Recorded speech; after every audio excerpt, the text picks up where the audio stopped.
গাজীপুরে সাংবাদিক আসাদুজ্জামান তুহিনকে প্রকাশ্যে কুপিয়ে ঘটনায় জড়িতদের অবিলম্বে গ্রেপ্তার এবং বিচারে দৃষ্টান্তমূলক শাস্তির দাবিতে মানববন্ধন ও অবস্থান কর্মসূচি পালন করেছে শরীয়তপুর বিভিন্ন গণমাধ্যমের সাংবাদিকরা।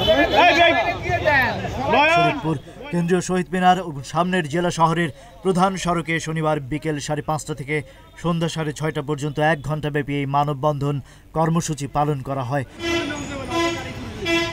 এই সময় সাংবাদিকরা গাজীপুরের দায়িত্বরত পুলিশের ভূমিকার নিন্দা করেন। সাংবাদিক আসাদুজ্জামান তুহিনের হত্যায় জড়িতদের দ্রুত গ্রেপ্তারের দাবি জানান। সাংবাদিকরা বলেন, অতীতে সাংবাদিক হত্যা হয়েছে, সাংবাদিক নির্যাতিত হয়েছে, তার দৃষ্টান্তমূলক শাস্তি হয়নি। ফলে দেশে সাংবাদিক সহ সাধারণ মানুষের নিরাপত্তার জায়গা ভেঙে গেছে। দেশ জুড়ে বেড়ে গেছে হত্যা, ধর্ষণ, ছিনতাই, সন্ত্রাসী কার্যক্রম। দেশ রক্ষায় এবং মানুষের নিরাপত্তার জন্য আইনের সুশাসন প্রতিষ্ঠিত করতে হবে।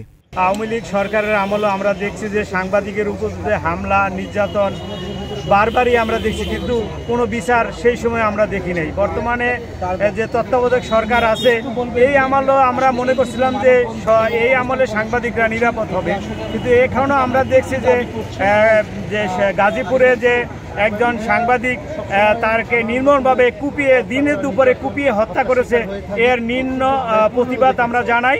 এখনো পর্যন্ত কোনো হত্যাকাণ্ডের দ্রুত সময়ের মধ্যে বিচার বা কোনো ধরনের বিচার নিশ্চিত করার কোনো লক্ষণ আমরা দেখিনি, যার কারণে সন্ত্রাসীরা এবং এই অপরাধীরা পার পেয়ে যাচ্ছে, তারা উৎসাহী হচ্ছে। তবে আমরা স্পষ্টভাবে বলতে চাই, আমরা সাংবাদিকরা যত চাপ থাকুক, যত প্রেসারে আমাদের উপর থাকুক, আমরা ঐক্যবদ্ধভাবে দেশের স্বার্থে, জনগণের স্বার্থে আমরা আমাদের কলম চালিয়ে যাব, আমরা আমাদের সংবাদ পরিবেশন করব।